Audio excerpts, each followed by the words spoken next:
Ijambo ry'Imana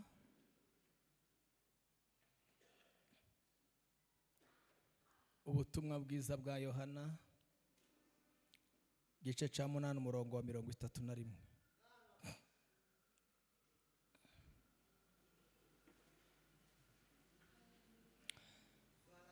Nuko Yesu abwira abayuda bamwemeye ati, nimuguma mu ijambo ryanje muzaba abigishwa banje nyakuri, namwe muzamenya ukuri kandi ukuri niko kuzababatura. Baramusubiza bati, ko turi urubyaro rwa Aburahamu, akaba ari ntabwo twigeze na hato kuba imbata z'umuntu wese, none uvuga iki ngo tuzabaturwa? Yesu arabasubiza ati, ni ukuri ndababwira yuko umuntu wese ukora ibyaha ari imbata y'ibyaha. Amen. Turangirize mu rwandiko Pawulo yandikiye Abaroma mu gice cya 12. Haranditse ngo, nuko bene data ndabinginga kubw'imbabazi z'Imana ngo mutange imibiri yanyu ibi bitambo bizima byera bishimwa n'Imana, ariko kuyikorera kwanyu gukwiriye. Kandi ntimwishushanye n'abiki gihe, ahubwo muhinduke rwose mugize imitima misha, kugira ngo mumenye neza iby'Imana ishaka, ari byo byiza bishimwa kandi bitunganye rwose. Amen. Ndagira ngo nimba twarangije gusoma twese turareba hano, kuko amatwi n'amaso bigirana isano cyane. Ibyo umuntu ahaye areba n'ibyaza ashobora no kumva neza. Ndashima Imana cyane kuko nteraniye hano, nibwo bwa mbere, ariko nari nsanzwe mpumva. Nazaga numva ko hano haba igitaramo, ibindi tukabibona ku macano, tukabona hari igitaramo cyiza kandi kinejeje, gikurura, gikwiye kubabwamwo. None Imana yanemereye uyu munsi nkibayemwo. Bwana sifiwe. Naje ino maze icyumweru, nageze n'umunsi uri nkuwa none. Nari naje mu bukwe, ariko kandi nje no mwivuga butumwa. Ubukwe bw'umwana twari tuje gushingira bwararangiye. Ubu turi muri gahunda zivuga butumwa mu matorero atandukanye. Ku cyumweru twateraniye haruguru ahangaha Umoja. Uyu munsi duteraniye hano, ejo tuzakomereza ahandi. Ndabashimira cyane kudutumira, ariko mwadutumiye natwe tubyifuza, kuko dukunda ibisa n'ibi, dukunda ibitaramo. Benshi muri mwe turabazi, abandi bamwe ntitubazi cyangwa twari tubazi ariko ntiduhe tubibuka, kuko ntiduherukanye. Hashize igihe kinini, nibwira ko benshi nabo tuzi tudaherukana. Imana ibaho umugisha rero gutarama. Bashumba bamwe twabamenye, n'abagabo bakuru n'abandi, n'abayumbe bakunda kugendagenda bakagera iwacu. Kuba twongeye kubonana, Imana ibaho umugisha. Mu materaniro abantu bakunda kuyobora bafite uruhuha cyane, bakaguma bakisegura nibyo, ariko burya mu nzu y'Imana nta kintu kijya gipfa kibamo. Abantu bakunda kuvuga ngo bimwe byapfuye. Buriya dushoboye kwemera ubuyobozi bw'umwuka, mu nzu y'Imana nta kintu kijya gipfa, kuko Bibiliya ni kwivuga ngo niba turi abanyamwuka ngo tuze twemera umwuka w'Imana tuyobore. Icyo umwuka yatanze mu bitaramo rero, nicyo Imana iba yabonye ko aricyo gikwiriye abantu uwo munsi. Ni na byiza cyane kwita kuri ibyo, kwita ku buyobozi bw'umwuka, kwemerera umwuka icyo ashaka mu materaniro akaba ari cyo kibaho, ariko tukabikora mu bwenge, mu ituze no mu mwuka. Koko tukabikora mu mwuka, kuko umwuka w'Imana n'umwuka w'ubwenge. Bibiliya tuvuye gusoma, nsigaye nifuza kwigisha umwanya muto bikananira, ariko n'ubu ndimo ndabyifuza. Impamvu ndimo ndabona abantu bafite inyota yo gutambira Imana, kandi ni byiza, kuko utabifite ni uzi ko bihenda, birahenda cyane, si ibintu umuntu ashobora kwikora, kandi n'uwabikoze uwabihawe akabikora, ntakabikorane cyane izindi mbaraga za kamere, kuko n'impano iva mu ijuru ku Mana. Ni ukubikorana isuku, kubaha cyane. Bibiliya ni kwivuga ngo nugera imbere y'Imana ngo uzurinda intambwe z'ibirenge byawe. Aha harakomeye, aha hateye ubwoba, aha naho kubahwa, aha naho kugendwa neza, aha ni mu maso y'Imana. Nahoze nsoma amagambo mu kanya, nza gusoma amagambo akomeye y'Imana, ukuntu umunsi Mose ahura n'Imana. Yari ku musozi, nk'uko turi ku musozi, noneho ngo aragiye, ariko ngo aza kubona umuriro, igihuru kiragurumana, nticyasha ngo gikongoke, ariko kiragurumana. Bibiliya yavuze ngo yegera igihuru, ariko ngo arimo avuga ngo reka ndebe ishano ryaguye, ni gute igihuru kirimo gisha ngo ntigikongoke. Ikintu natinzeho cyane, muri cya gihuru ngo aza kumva mu ijwi. Amen. Aza kumva ijwi ngo rimubwire ngo witonde, aho ugeze nahera hahera, kandi ngo ukweture inkweto zawe.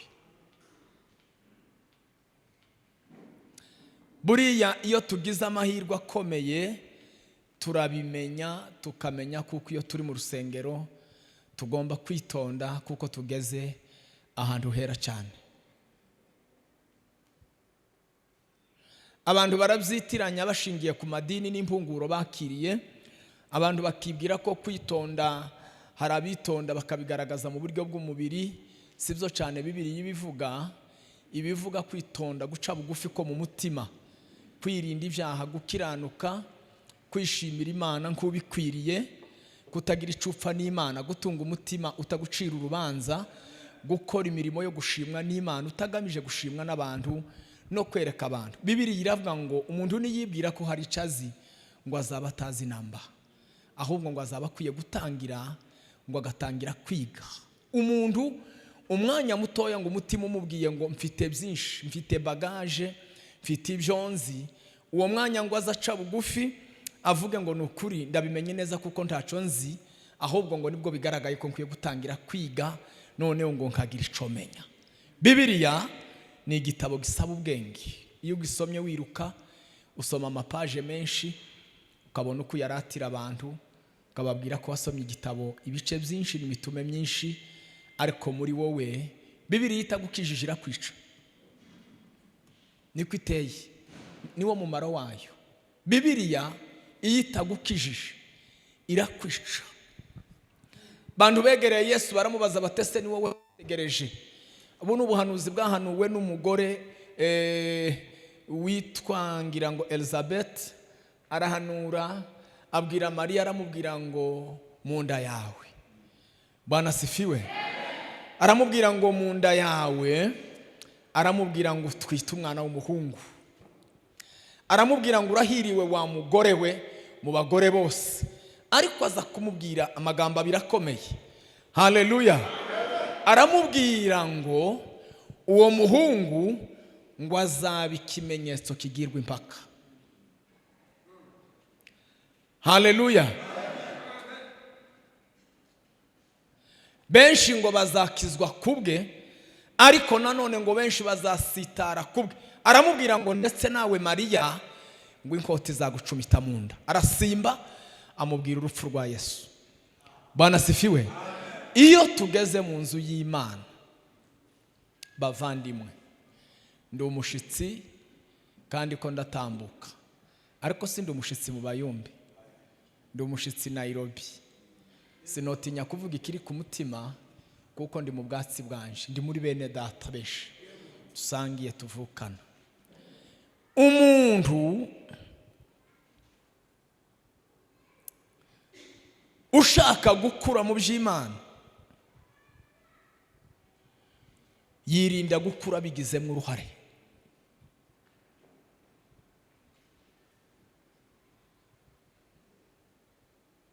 Ariko akakira gukura ahawe n'Imana izikuza abantu. Bibiliya iravuga ngo abantu baje impaka, ngo baravuga ngo bamwe n'abanaka barunaka.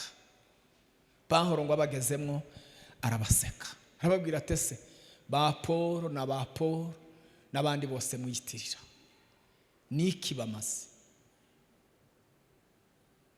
Arababwira ngo bamwe n'abahinzi, abandi n'ababibyi, abandi ngo nabuhira, ariko arababwira ngo ukuza imbuto numwe, uri imbuto y'Imana. Niwemera ko Imana igukuza uzakura, ariko niwikuza ku bwawe uzashira. Haleluya! Iyo niyo principe y'ubwami bw'Imana. Umuntu yakeneye kuboneka nibwabura. Umuntu yakeneye ngo abure haboneke Yesu nibwaboneka. Pawulo yaranditse aravuga ngo umuntu nashaka kurengera ubugingo bwe azabubura, ariko ngo umuntu nareka ubugingo bwe ku bwa Yesu ngo nibwo azabukiza. Ni ukwentervertire situation.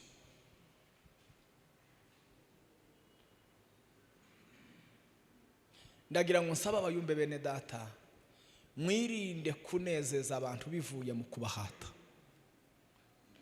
Mwirindire ijambo cyane, kuguma kunezeza abantu muhaye mubasunika, ahubwo mushishikarire kubabwira imbaraga zinjira mu mitima yabo zonyine zikaba arizo zibahagurutsa. Erega niyo mpamvu tugira ikibazo mu materaniro, nuko abantu bazaroho bagahagurutswa n'igitsure cacu, bati nimuhaguruke, tukabacira imanza, tukabasunika, tukaroha tukabareba nabi. Baroha abakecuru n'abandi barushe, nabifitiye izindi manza n'abananiwe, baroha aba bahungu ntitubakira, nimureke twemere dupfe guhaguruka.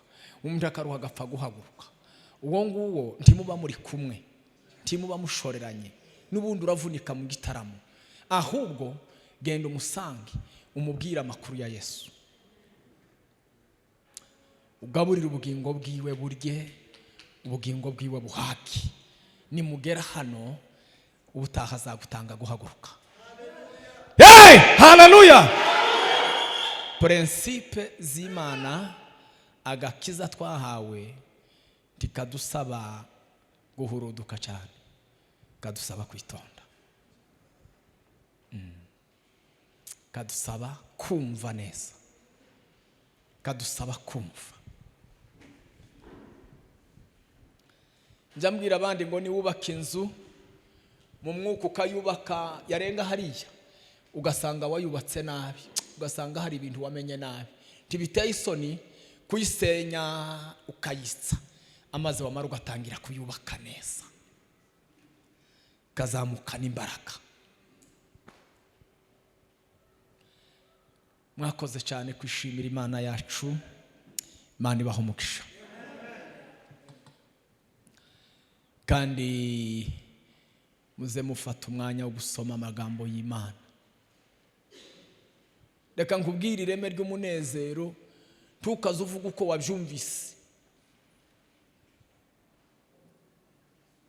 uzuvuga uko wumvise bishingiye kuco ijambo rivuga. Turuzi muri nje ndimwe abantu batatu. Ndimwe umuntu wa kamere uyoborwa n'itegeko rya kamere, ndimwe umuntu w'umwuka uyoborwa n'itegeko ry'umwuka, ndimwo na bode igizwe n'umubiri, amarangamutima y'inyuma. Iyo bidera impaguruka nkabwira abantu uko mbyumva, nshobora no kubabwira ibya kamere yanje. Nico gituma Pawulo abwira abantu ngo nubwo mubona mvuga, je connais ce que je suis, ntabwo ari njewe ukivuga, haravuga Yesu Kristo muri njewe. Haleluya! Aha naho kwitonda, je vous en prie, please. muze mwitonda, muri barumuna bacu, kandi turifuza ko mugenda mukagera kure, kandi muzagera kure, muzagera kure, ariko muzahagera mufite inshusho zitandukanye bishingiye ku byo kurya mwariye. Turuze amavuta abagore bazabisiga, nibo bakunda kwisiga kuturusha. Iyo umugore atazarya neza ariko akisiga cyane ntazanoga. N'abagabo, iyo umuntu aza yisiga amavuta menshi ariko mwabo batazabarya neza ntazanoga, kuko amavuta atuma umubiri unoga n'ibyo urya. Bwana sifiwe. Ho kwibanda ku mavuta yo kwisiga inyuma, ibanda mu guteka neza, mwanya umurye neza. Amavuta yo mu mubiri niyo atera umubiri kunoga kuruta kuma kwisiga. Bibiri yuko ibigaragaza ho kwibanda kuri utu tuntu twigana, kuri utu tuntu turebera ku bantu, kuri utu tuntu tw'inyuma. Reba uko urya ibi bintu, ibi uzurya ibi, uzanogera amahanga. Bantu bazaza bakureba mu muhanda udahaye uvuga babone Yesu, babone Imana. Bintu byose twamenyere ko tuza kwisobanura ku gatuti, gushaka amanota, kwemerwa n'abantu, kuvuga ko dusigaye tuzi kubivuga. Ibyo byikuraza ku ijoro nibiba ubutunzi gusa muri wowe, bizavuga ucecetse. Haleluya. Iyo niyo principe y'ubumana, izo nizo mbaraga z'ijambo ry'Imana. Nubwo utovuga cyane, nubwo utosakuza cyane, bipfa kuba bikurimo, bipfa kuba bikurimo. Muzamubwira ngo aba badakunda kuza ku gatuti, muzamubwira ngo bose abavuga butumwa bakomeye, kuko ntitwahawe twese guhagarara. Bamwe babuvugira iwabo muri salo, abandi babuvugira mu muhanda aho muhuye, abandi bagira imigambi myiza bagakora neza aho tutareba. Imbuto ntinyimana. Umwanditsi umwe yaravuze ngo ntaco bitwaye gusengera mu ibanga, ngo kuko Imana ikunda ishimwe no kubahisha abasenga, ngo nico gituma izisubiriza ku mugaragaro. Ntaco bitwaye gukorera ivuga butumwa aho abantu batagukomera amashi, kugirira umuntu neza iriya mwanya, ntaco bitwaye. Ariko Imana yo ntiza yemera kwigusubiriza mu ibanga, ikeneye ishimwe, ikeneye kukubahisha, kuko imbuto zikurimwo niryo shimwe n'Imana, niryo vuga butumwa rihindurira amahanga kumenya Imana. Haleluya.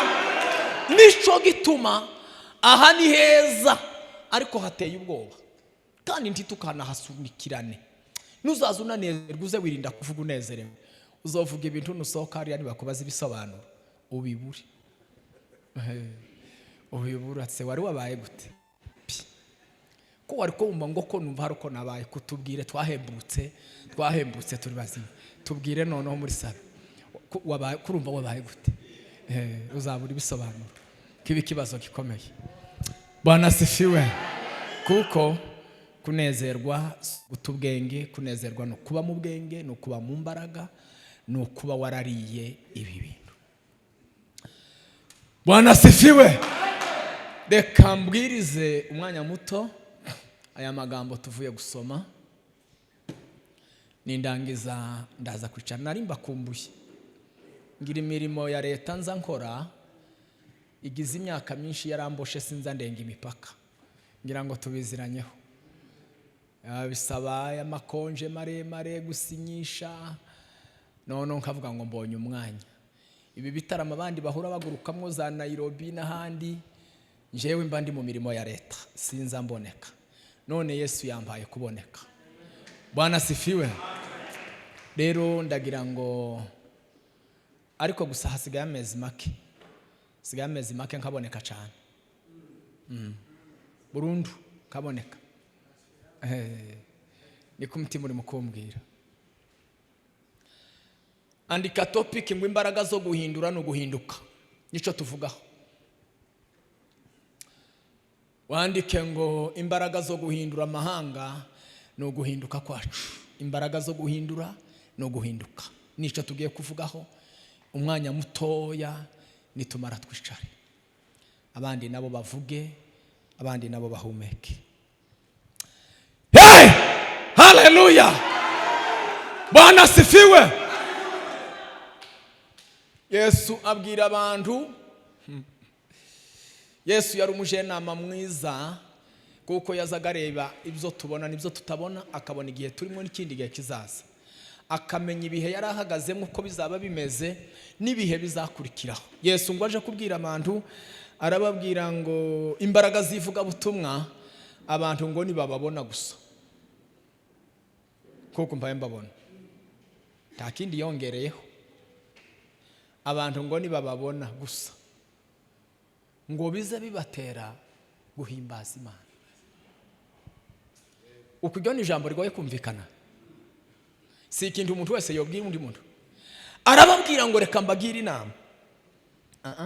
Apana abantu bumva muvuga, apana abantu bumva muririmba, apana abantu bumva muhe mukora ibindi. Abantu ngo nibabareba gusa, ibo bwabo ngo baze bahindukira bigira inama, ngo bavuge ngo reka duhimbaze Imana yabo. Niki gitera ico kintu? Iki kintu kiratera iki? Kiravuga iki? Niko bimeze.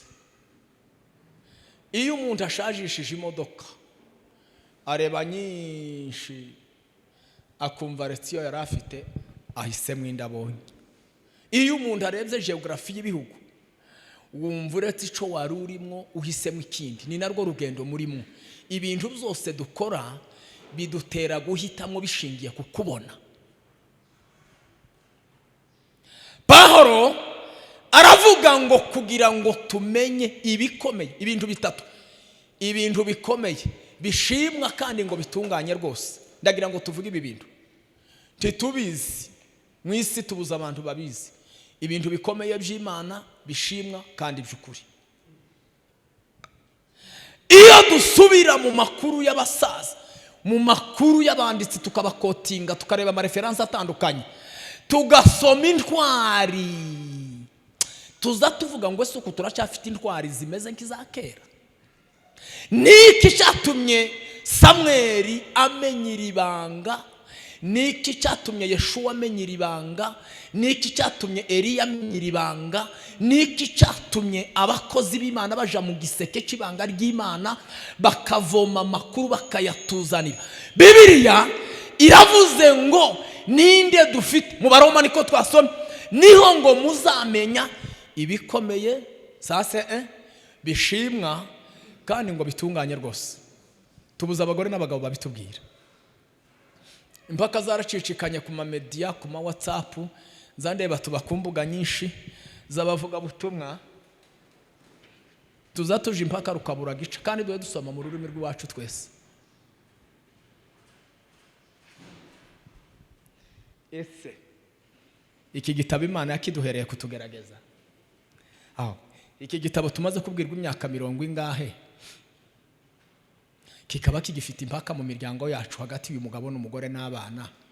Iki gitabo turi mu gusangira abapasteri bakatwigisha kuva mu kwa mbere kugera mu kwa 12, ariko impaka ntizive mu makanisa. Iki gitabo tuzacemeranyaho ryari? Iki ni ikibazo gikomeye. Pawulo aravuga ngo bene data, ndagira ngo mbinginge. Hari ukwinginga gukabije gufata extremite ya nyuma. Aravuga ngo ndabinginga ngerekeho no kubw'imbabazi z'Imana.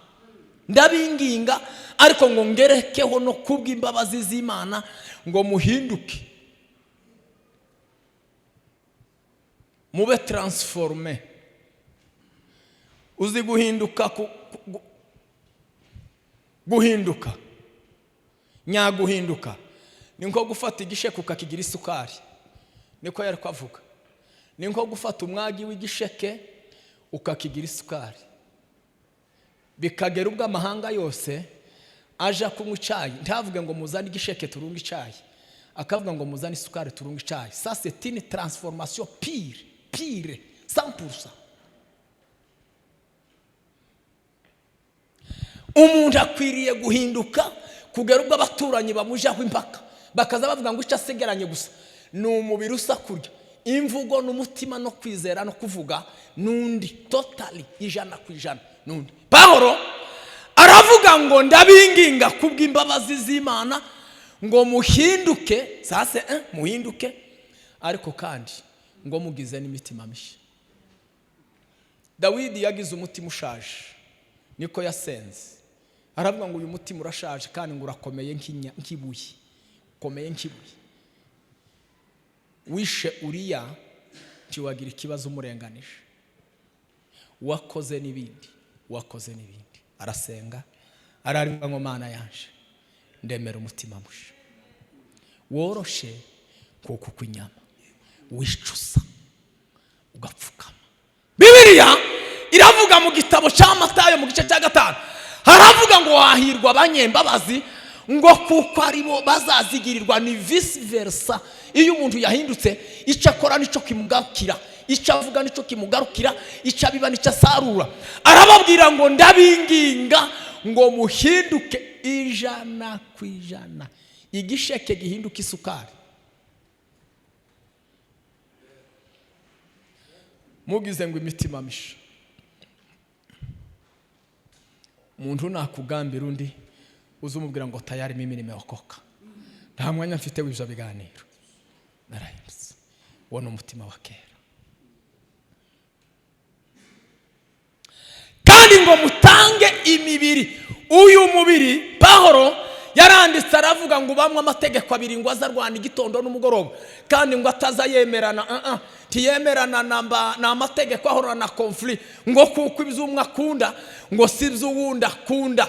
Aravuga ngo ntibizemeranya kuzogeza Yesaje, ngo ntibizemeranya. Aravuga ngo icumwe akunda n'icundi ngo yanga. Itegeko ngo rya kamere n'itegeko ngo ry'umwuka.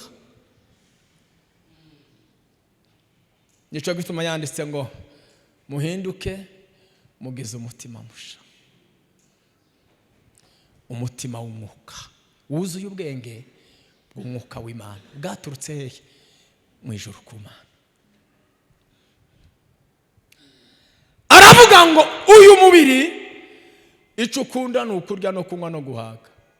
Impishi y'umubiri, guhaga k'umubiri, ni ukuvuga ngo kuba kugomba guproduce iki? Kwishimira ingeso mbi, ibinezeza by'umubiri. Umubiri uhaza utarimo umwuka ugira ibyo ukunda. Pawulo yaravuze ngo sintonganya n'amacakubiri, niko yandikiye Abakorinto, ngo muhorana ngo biza bituruka kuki? Aravuga ngo ntibiza bituruka ngo kubzo murarikira ngo mukishimira. Si inyungu binafsi uzukunda ngo ugereho udasangiye na mugenzi wawe. Si icubahiro ukunda ngo ubaho ukunyuranywe n'ukundi yo kubahwa. Aravuga ngo ese intonganya n'amacakubiri biba mu bantu ngo biza bituruka ngo siza abantu bararikira ngo bakishimira. Haleluya. Ngo ni mumara mutanga imibiri yanyu. Iriya mibiri yayigereranije n'ibitambo bitagira inenge byo mu isezerano rya kera, ibyazaga bitambwa bikanezeza Imana. Ni ukuvuga ngo umuntu naca imbere y'abakozi b'Imana, agaca imbere y'Imana, agaca imbere y'itorero ry'Imana. Turuzi bya bintu muzamwirirwa musubiranamo n'abantu ngo batutse abandi bantu. Nta muntu uzutuka undi muntu. Umuntu ikimurimo nico kizakinuka. Nunukira abantu ikintu bazavuga ko banukiwe n'ikintu. Umuntu azaca ku kintu ngo nukiwe n'isabuni, nukiwe n'itabi hano, nukiwe n'urumogi, nukiwe n'imyanda. Umuntu niba afite imyanda akanuka, abantu bazavuga ngo tunukiwe n'ikintu. Nta muntu wo gutuka, nta muntu wo kwanduza. Umuntu ni uza wiyanduza, umuntu ni uza utanga impumeko, umuntu azahumura icaha kimubamo. None se uzanukira abantu bareke kuvuga ngo runaka karatunukira gutya? Abantu bakwintonganye ku bandi bantu. Ibyo ntibishoboka. Ikiri mu muntu kiza kinuka. Yesu yabwiye abantu ngo muramenye dore ibyanyu sibanga, ngo kuko muri inzandiko zisomwa n'abantu bose. Tidukingiranye. Umuntu ndakingiranye, umuntu ari ku musozi arasomwa n'abantu bose. Haleluya. Aravuga ngo mutange imibiri imere iriza ritagira inenge ryo mu isezerano rya kera, igitambo gishirwa ku gicaniro kigatanga impumuro nziza gusa, nziza imibiri yanyu nimutamba imbere ya Yesu, nimugira gutya umwuka uhayiva mu maha yanyu no mu birenge byanyu, Imana iba yicaye hayinukirwa izigumikaza yumva ico gitambo. Aravuga ngo mutange imibiri yanyu, tiyakagira unuka muri mwebwe ubusambanyi, tiyakagira unuka kwica gahunda, tiyakagira unuka kwiba amafaranga, tiyakagira unuka gusuzugura, tiyakagira unuka kubahuka. Dore muri ko muratamba icuya ko kirazamuka. Aravuga ngo mutange imibiri yanyu ibi bitambo bizima byera kandi ngo bishimwa n'Imana. Haleluya. Aravuga ngo uko muzoba muyikoreye bihagije. Tugaruke kuri rya jambo ngo nibwo nico gihe selemoma, nibwo ngo muzamenye iby'Imana ishima by'ukuri kandi ngo bitunganye rwose. Imana ifite amabanga yabuze abiyabwira. Kubera iki? Ta transformation, ta mpinduka. Ibwire ndi mu mutima wawe kurumva mwiki, Imana iraje kukubwira sange mwaraye mu cumba ko muranuka. Umugabo mwe baramubaje ngo se ubukirisitu niki? Arababwira ngo ubukirisitu ngo no kuvuga amakuru gusa wahagazeho. Ayo utahagazeho uzuyareka.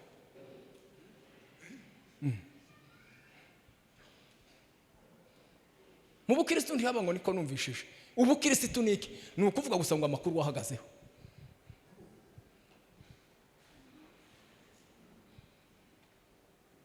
Imana ifite amabanga yabuze yabwira.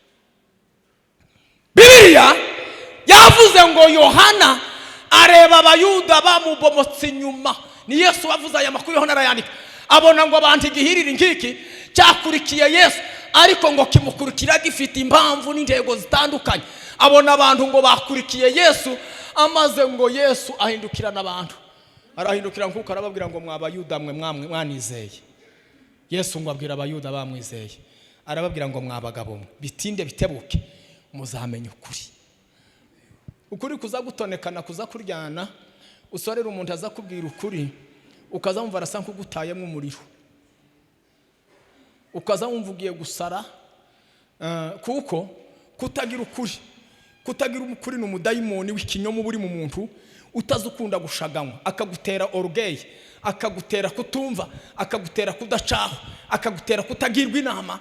Iyo umuntu abaye nkushaganya bukeya kukuri, ni dayimoni ukomeye ucumbitse mu bantu, umuntu azahungabana, azamererwa nabi. Pawulo yandikira abaroma bizeye, arababwira ati mwabaroma mwebwe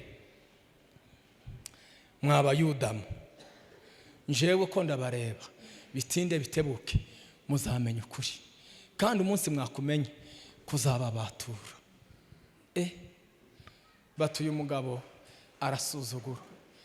Ubu batura egari kuba imbata. Twebwe uza amakuru wibeshe ntiwamenya abo warukwiye kubwira. Twebwe ga turi rwa rubyaro rukomoka kuri Abrahamu, turi abatutsi buzuye menemene. Ese urabizi ko turi abanyamurenge buzuye batavangiwe n'ubundi bwoko? Wayobe wabuhaye ubwira. Arababwira ngo yaye nza makuru uko ricaha wese ni imbata yicaha, sijali kama ni mnyamurenge wala nini. Muza makuru ni ukuri, umunsi umwe muzabohoka. Ngiye kwicara umunsi umwe mbabwira amakuru ko ndi mukubabona, muzabohoka, mutarika amaboko, muzakurwaho ingoyi, muzaturwa imitwaro. Ko ndabona umunsi umwe muzamenya ukuri, kandi nimukumenya muzabohoka. Noneho muzanezerwa, muzabohoka, muzinjira mu mudendezo. Baramubwira bati no turi mumenya bubwira, twebwe turi bene naka. Arababwira ngo yaye mu byagakiza ntiyaba bene naka. Arababwira ngo umuntu ukora icyaha wese ni imbata y'icyaha. Mwene data, ushobora kuba ufite ikintu cyakubase.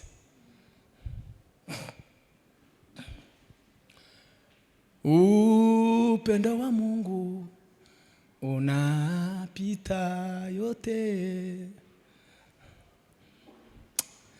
Urukundo rw'Imana ruri henshi. Umurinzi aravuga ngo ndugu, kumbuka jinsi ulivyokuwa. Je, sasa unakuwa na hali gani? Umeze ute muri iki gihe ushingiye uko wari umeze kera? bonana urimo kuyifeta ukarya inyama n'umutsima uhaye unezererwa ingeso zingahe zakuvuyeho muri uwo mwaka. Murashara abana bo kunezezwa no kurya imitsima umwaka ushize aho ngo tumaze umwaka. Oya, umuntu yakwiriye gufeta avuga ngo mu ingeso zitanu zari zarambase ko ndanezerwa ngo zitatu zamvuyeho. Erega reka nkubwire, ndakubwiza ukuri, turuza abo bantu bose dushoreranye kidushoreranye. Kila mtu atachukua mzigo wake mwenyewe na kila mtu ataripoti. Muntu wese azasobanura ivyiwe. Turuza uko nico gituma mugira impaka nti turi ku misozi imwe, bamwe barahaterera bitewe n'ubuzima n'intambara n'ingorane barimwo, bararemererewe ko barazamuka n'umusozi umuruho mwinshi n'icuya cinshi no kuniha. Abandi bageze ku karambi Yesu abaye nkuborohereza, abahaye kumira umwuka, abahaye ka motivation, abana udufaranga n'akazi, bakaba nk'abari batashi. Mukozi anatupa furaha duniani, atuongoza kwa neema. Yesu abaye nkutugirira neza. Noneho rero kumubwira ngo mfasha kurira atari mu gihe cyo kurira biragorana. Nico gituma Pawulo yandikiye abaheburayo mu gice cya 12 arababwira ngo bene data muze mutumbira Yesu wenyine. Haleluya! Muje mutumbira Yesu. Nutumbira umuntu uzagira ikibazo. Bibiri iravuga muri Yeremiya mu gice cya 17 uhereye ku murongo wa 5 aravuga ngo bene data umuntu ngo niyishima amaboko ngo cyangwa akiringira umwana w'umuntu avumwe ngo azaba ameze nk'igiti cy'inkokore ngo kitagira ico kimasa. Ariko aravuga ngo hahirwa ngo wizere Uwiteka Imana y'Isiraheli, Uwiteka ngo akamubera ibyiringiro. Bene uwo ngo azahwana n'igiti ngo cyatewe ku migezi, amapfa ngo nacana ntazumva, ntazayita ngo ku mwaka wacanyamwe amapfa. Haleluya! Ntazayita ku mwaka w'ubuhemu, ntazayita ku mwaka w'ikinyoma, ntazayita ku mwaka w'ubuhemu, ntazayita ku mvugo za benshi. Bibiliya iravuga ngo ako kayira nubwo ngo bazaba arabaswa ngo ntibazakayoba. Haleluya! Bwana sifiwe. Inzira yacu ni inzira y'abizera, ni urugendo rw'abizera. Tutembee pole pole, si kwa haraka. Data wo mu ijuru ndagushimiye cyane. Bibiliya kiravuga ngo nimbura imbata y'icaha, ico mfa n'abakristo turi mu kwihagararaho. Jewe iyo nagize integeke mbaho urugero, nomara umunsi ntireze ntagitangaza, nomara 2 ntagitangaza, ariko bideri iyo mvuze ngo iri jambo umutima unemeje kuryihana, nza ndyihana nkugiye kurandura umuzi ngakunguta nkareba ko nta nakatsi kasigayemo. Ni ukuvuga ngo menya kuri mu bubata bukomeye, nimba hari ikintu ukicegamiranye naco utemeranya n'umutima ko ari ku ijambo ry'Imana rivuga. Bibiliya irimo iradukangura, kiravuga ngo ninde mbwira ibikomeye by'Imana bishimwa by'ukuri kandi ngo bitunganye rwose n'abahindutse. Bene data, nimba mushaka kwa mahanga ahinduka, nta kindi kizayahindura, si ukwigisha kwacu no guhinduka kwacu.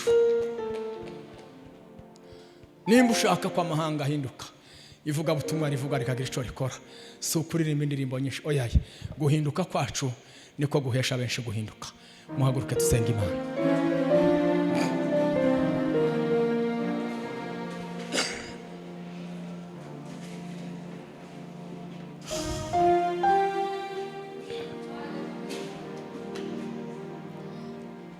Tugiye gusenga.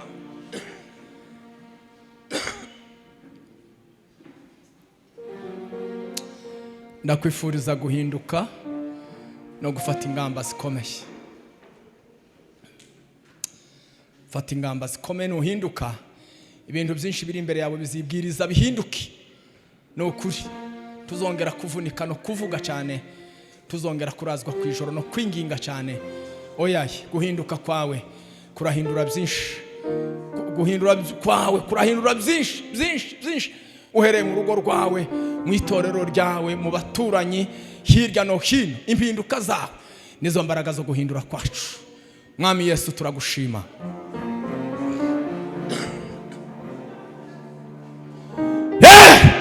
Yes! Wabini zanga makala domeni asikala kadri. Yes! mbaraga z'ubumana zihindura, mbaraga z'ubumana zihindura. Data uduhindura, ururuka umwuka uhindura abantu kumenya Imana. Urakoze mwami Yesu, urakoze mwami Yesu, mu izina rya Kristo.